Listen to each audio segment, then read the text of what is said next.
Did they provide you with a list of exactly how many redundancies they intend to implement?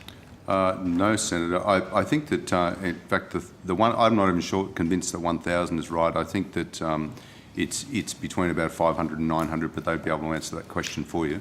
I haven't got a specific list of the individuals who are being made redundant. No, I understand that.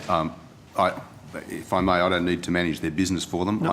I need them to maintain a safe operating environment. Absolutely, and this is what I'm just trying to get to. So, and quite rightfully at this stage, you or CASA have no idea exactly how many redundancies? I'm sure that some of our staff know the areas of redundancy. All I'm saying is it's somewhere between 500 and 900. Okay. They could be able to give you a number. Sure. I don't know whether it's 752. No, I fully understand, and I don't expect you off the top of your head, but I want to be very clear. Does someone in CASA know exactly how many redundancies and in what areas? Senator, I don't know the answer directly. I would suspect that we know the areas of the redundancies well, but I don't think a decision has been made by the organisation, and they would be able to answer it for you, on what their final number of redundancies would be. And I think it would be based on their operational requirement and also on who put forward for a redundancy and whether they would allow that to occur. So I think they've got to manage the numbers. No, and we'll ask those questions, there's no worries, but what I want to be really, really clear in my mind is if the CASA, the regulator, is absolutely locked on whatever Airservices has told them is Mickey Mouse and everyone's safe in the air. And at the moment, Mr Carmody, I'm not blaming you, but I would have hoped that CASA knows exactly where every single job's gone in which area, so then you can come into the committee and you can tell the Australian people, we are absolutely tickety-boo, no dramas, air safety will not be compromised by these 500, 900, 1,000, whatever redundancies that are going through Airservices, let alone before we will ask them, and what else is being contracted out and to who. And let me put this to you. Airservices have got a lot of questions to answer on their contracting out processes, and you hear that, Airservices, and you know darn well where we're coming from. So, Senator, to answer your question, I'm confident that we know, as I said, I'm confident we know the areas where redundancies are occurring. If they are not related to aviation safety, then they're of no concern to us. We would be very concerned if there were redundancies in any area that related to safety, hence my very clear request for assurances that there was nothing happening in relation to aviation safety, and I'm confident that our staff would be validating that. Okay. Senator Steele, if you get a little break in the weather, would you let me know? Have I got a little break? I'll tell you what, I will very soon, Chair. Thank you. Okay.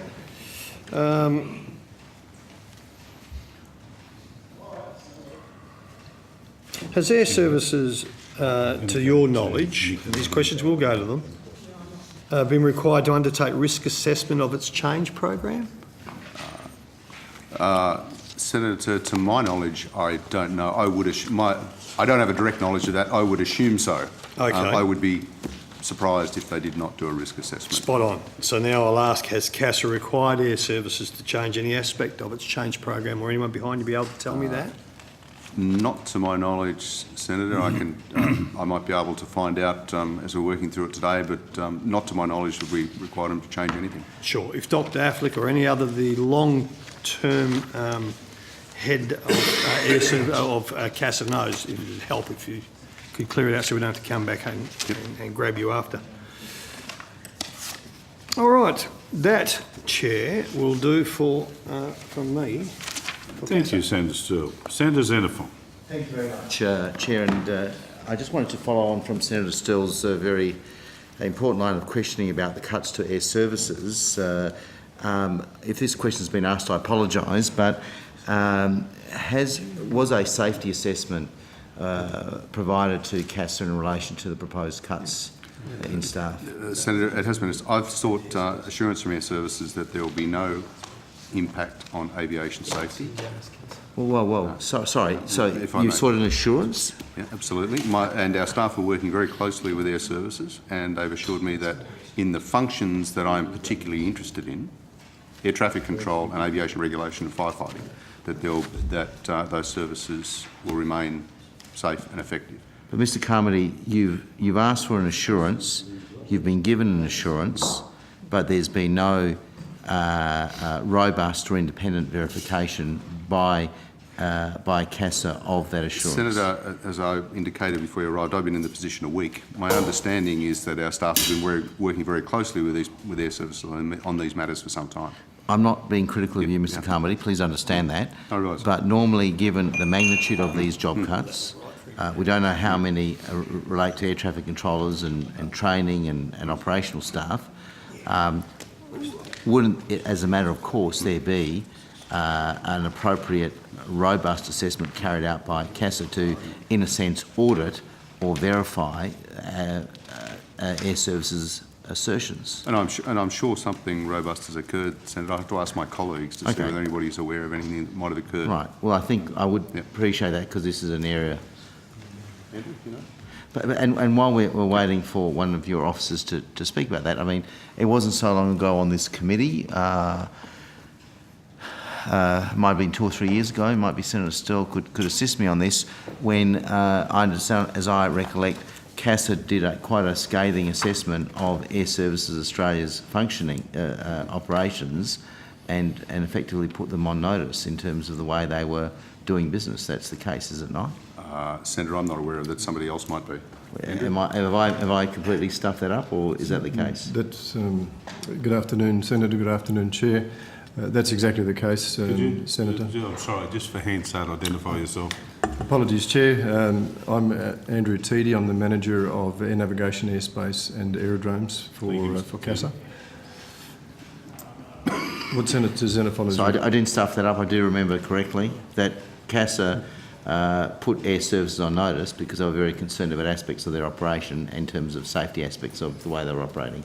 That's correct, Senator. And a review was conducted by CASA in the back half of last year and into the early part of this year.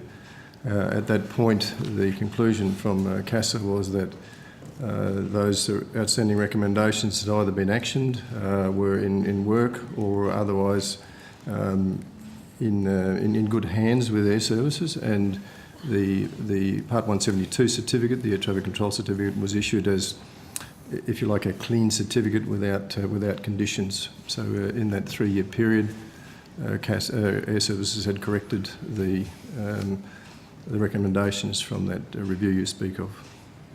And can I just say, before I preface this question, may I just say, in a very non-religious sense, God bless whistleblowers, because I've just got an email that I just wanted to ask you some questions on. My understanding is that the Airservices Board has a safety committee that should have considered the risks associated with the restructuring. Are you aware of that? Yes, I am. Right. And that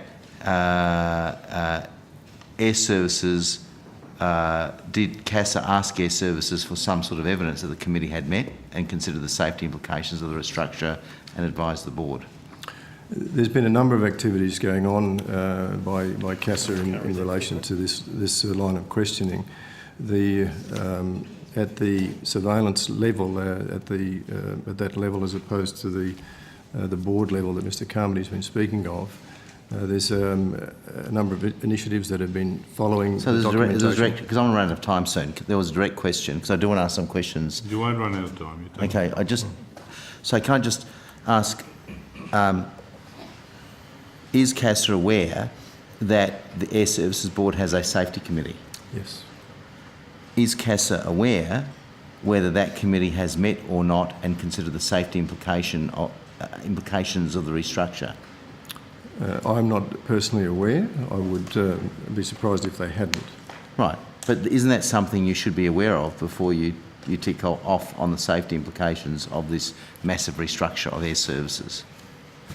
Senator, if I may, the Safety Committee should be providing assurance to the Board, and the organisation, the Board, will provide assurance to the regulator. I wouldn't necessarily say the Safety Committee doesn't work to me. So it's a matter... Okay, so these are questions I could properly put towards to Airservices, and I will. But my understanding is that Airservices is required to provide a risk assessment to CASA arising out of organisational change. Is that the case? That's correct. Have they done this in this case? They have. Are you able to provide us with a copy of that risk assessment? I don't have it with me, but yes. Right. Senator Xenophon, might have